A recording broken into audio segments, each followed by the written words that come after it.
How potato milk measures up against other plant-based milk alternatives. This is by Dwayne Miller, lead for evidence-based medicine and nutrition, Ashton Medical School, Ashton University. On the conversation, it seems like almost every plant-based food is being turned into milk these days, the latest being potato milk. So it's not surprising that potatoes have been chosen to be the latest plant-based milk. After all, potatoes have many health benefits because they're full of important vitamins and nutrients. But how do these measure up to other popular plant-based milks? The protein content. No matter the type of plant-based milk, they only contain a fraction of the ingredient they're derived from. For example, only 10% of the volume of a carton of rice or oat milk comes from these grains. Soy drinks contain between 5% to 8% of the actual soya bean. The almond milk contains as little as 2% of the actual nut. Since coconuts use the cream of milk from a fruit, it contains between 5 to 13%, depending on how creamy the product is. And based on the current potato milk products out there, a 1 liter carton only contains about 60 grams of an actual potato, a small potato. The problem with this is that these milks now contain far fewer vitamins and nutrients than the raw ingredient would. This may make them less nutritious than they would be if you ate the ingredient whole. Take protein, for example. Ingredients like almonds are naturally great sources of protein, containing over 20 grams of protein per 100 grams of almonds. But after processing, 100 milliliters of almond milk only contains about 1 gram of protein. This is actually the same amount of protein you'd find in the same amount of oat milk, even though oats contain far less protein, 13.5 grams per 100 grams. Soya milk is better as it contains more of soya beans compared with almond milk. In fact, soya milk gives around 3 to 3.5 grams of protein per 100 milliliters.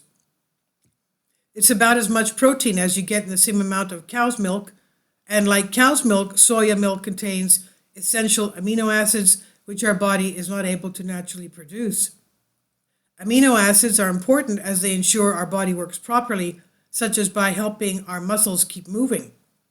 Potatoes are already low in protein. This means that after processing, potato milk contains about as much protein as coconut and rice milk, less than 0.5 grams of protein per 100 milliliters. But some potato milk brands do supplement with pea protein, which makes a 100 milliliter serving have about 1.3 grams of protein. So if you're choosing your plant-based milk for protein content, you might be best sticking with soya or almond milk over potato milk. Added sugars. As with cow's milk, plant-based milks can also contain added sugars. We're encouraged to limit our added sugar intake to no more than 5 to 6 teaspoons a day.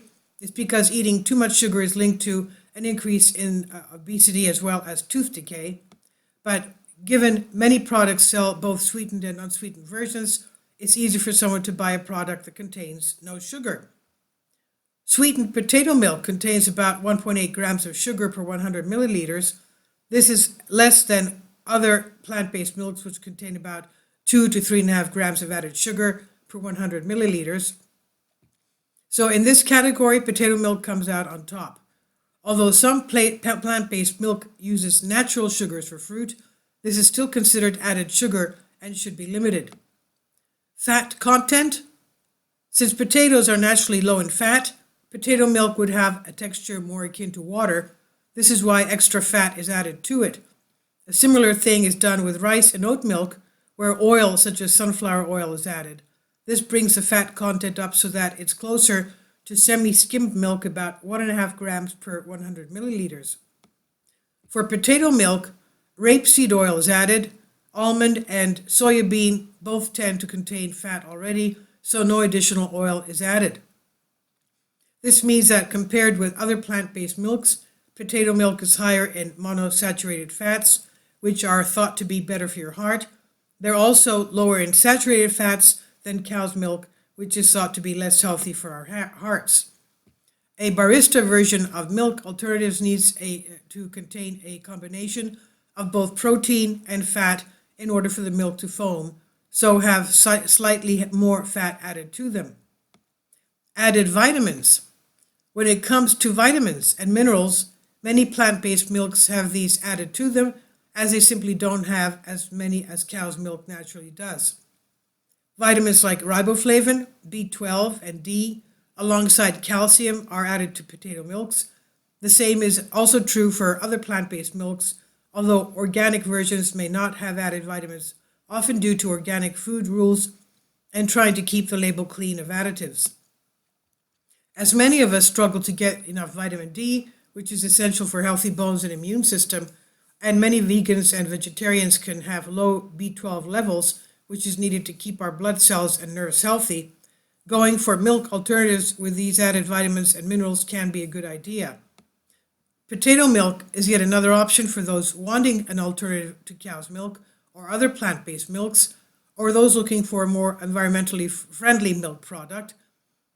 Nutritionally, it may not contain the protein of soya milk, but many products are fortified, so they still contain important vitamins and minerals. But since it contains several refined ingredients such as oils and protein isolates, proteins extracted from foods, it may technically count as an ultra-processed food. There are some concerns about ultra-processed foods, which have been linked to chronic disease, so it's yet to be seen whether potato milk has similar risks. This is from Conversation. Please leave your comments, and thank you for your support. Please support my Patreon account. The daily posts are 5 videos daily, and they are totally different from what I have on my YouTube channel. Thank you so much for your support and that you find all my content so interesting. You'll find the Patreon account details in the description box below.